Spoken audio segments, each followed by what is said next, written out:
एबे आंचलिक पाणीपाग विज्ञान केन्द्र पक्षर पाणीपाग को नहीं एक बड़ खबर सामना को आसी। तेबे वर्तमान जहाँकि सूचना मिलूची आसूची दुईटी लघुचाप यार प्रभाव में आसंता 4 तारिख पर्यंत सारा राज्य में प्रबल वर्षा होबार संभावना रही।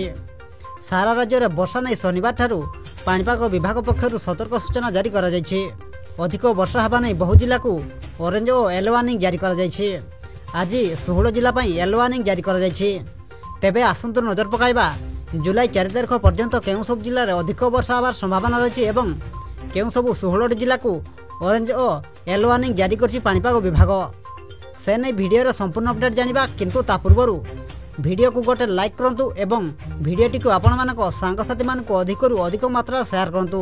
जदि आम चैनल रे आपण प्रथम थर वीडियो देखुछंती ताहले एबे ही चैनल को सब्सक्राइब करे पाखर था बेल आइकन को प्रेस करी ऑल नोटिफिकेशन को ऑन कर रखंतु एवं आपण को अंचल रे वर्तमान पाणीपाग किपरि अछि एहा सहित आपण माने एही वीडियोटी को केउं जिल्ला रो देखुछंती आमको निहाती भाव में गोटे कमेंट कर जणांतु।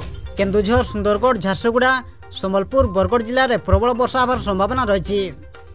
जून 30 तारिख और जुलाई 1 तारिख में भीषण वर्षा होगा नहीं सतर्क सूचना जारी कर सूचनायोग्य पूर्व और पश्चिम भाग में जोड़ा लघुचाप आशंका रही पाणीपाग विभाग अनुमान कर 29 तारिख अर्थात आज घूर्णिबलय सृष्टि होती। यार प्रभाव में जुलाई 4 तारिख पर्यंत प्रबल वर्षा होबार संभावना रही। विभिन्न जिले में घड़घड़ी सह प्रबल वर्षा होगा नहीं पाणीपाग विभाग पक्षर अनुमान कर दक्षिण भाग और उत्तर पूर्व आरब सागर अंचल में घूर्णिबलय सक्रिय रही। आगामी 12 घंटे समान अंचल में लघुचाप क्षेत्र सृष्टि संभावना रही।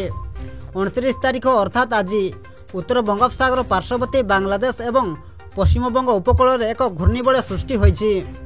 यार प्रभाव में एक लघुचाप क्षेत्र सृष्टि होगा संभावना रही। संभाव्य लघुचाप प्रभाव में उत्तर एवं आभ्यंतरण ओडिशार किछि जिले में प्रबल अति प्रबल वर्षा संभावना थिबा नहीं पाणीपाग विभाग पक्षर सूचना मिली। दक्षिण पश्चिम राजस्थान बांग्लादेश एवं यार पार्श्ववर्ती अंचल में एक निम्नचाप रेखा सक्रिय रही। यार प्रभाव में आसंता 24 घंटा मध्य बरगढ़ झारसुगुड़ा संबलपुर सुंदरगढ़ एवं केन्दुझर जिले में प्रबल वर्षा होबार संभावना थिबारु एथिपाई सतर्क सूचना दिया जाइछि। बालेश्वर भद्रक जाजपुर केन्द्रापड़ा कटक जगतसिंहपुर पुरी खोर्धा नयागढ़ गंजाम एवं गजपति जिलार किछि अंचल में बिजुड़ी घड़घड़ी सहित वर्षा एवं घंटा प्रति 30 रु 40 किलोमीटर बेगर पवन बहिबा संभावना थिबारु उपरोक्त जिलागुड़ी को पाणीपाग विभाग सतर्क सूचना जारी करिछि।